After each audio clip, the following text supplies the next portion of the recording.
Hi mga kadiskarte! So ngayon mga kadiskarte ay hindi po tayo busy sa ating mga alagang baboy. So dahil wala pang mga biik, wala pang mga inahin na nanganganak. So mga kadiskarte, ngayon ay ipapakita ko po sa inyo ang aking maliit na garden. So likod bahay lang po ito namin. So tara mga kadiskarte, samahan niyo ako, ipapakita ko po sa inyo ang aking pinagkakaabalahan ngayon.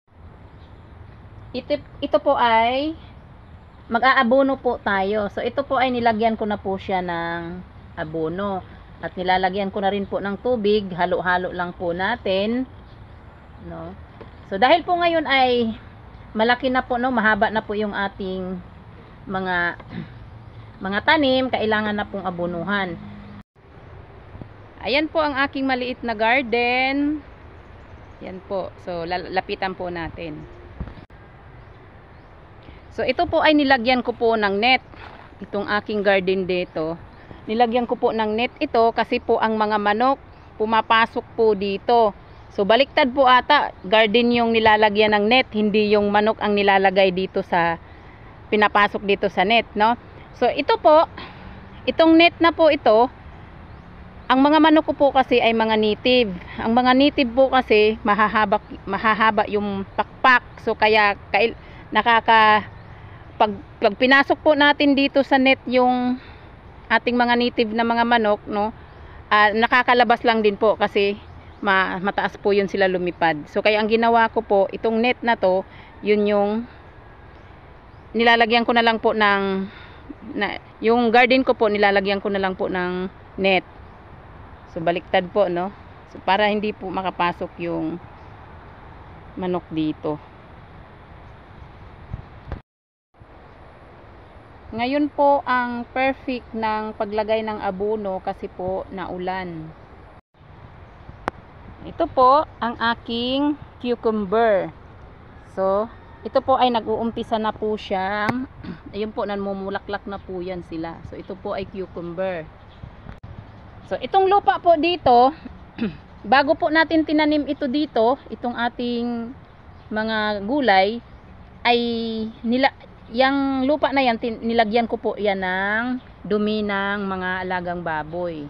So hanggang doon po yan, dito, doon po. So yung kabilang banda doon po, doon sa may dulo, mga ampalaya po yun. So lapitan po natin. So bali, itong hilira po na to ay cucumber po lahat yan. So mayroon pa po dito. So yan, cucumber po yan. Yung hilira naman po dito ay, itong hilira po na dito ay, ito po ay sitaw. So hindi pa po, ito po, mayroon na po pala. Ayan, sitaw po yan. Yan doon. Tapos yung banda po doon sa gitna ay cucumber pa rin po. Tara po, lapitan po natin yan. Ating mga, ito po ay sitaw pa rin po ito. So nag-umpisa na. Ayan, sitaw. So ayan po, sitaw din po yan. So ito po medyo mahaba na. So ayan po sitaw. So ito po mahaba-haba na rin. Ayan po sitaw. So ito po dito, yung bandang gitna ay cucumber po yan. So nauna pong itanim ang itong hilira po na to hanggang doon sa dulo, doon. Ito po ay ampalaya. So yan po ay aabonuhan na po natin.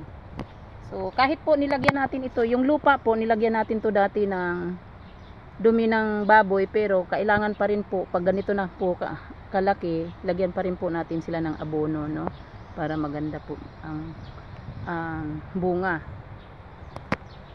So pati po dito sa kabila ampalaya pa rin po ito.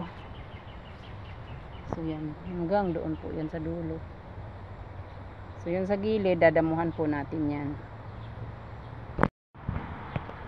Itong hilira po na to dito is isa, dalawa, tatlo, apat na hilira po. Ito po ay wala pa pong tanim ito, lalagyan pa po namin ng, ang itanatanim po dito ay talong po, no.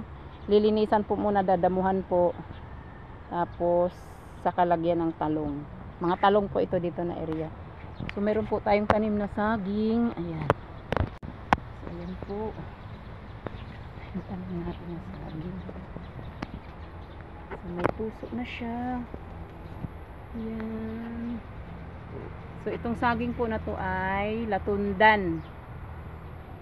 So doon naman po sa kabila ay ito po ay mayroon tayong tanim na papaya. So ito po ang tanim na papaya. Ayan. Namunga na rin po.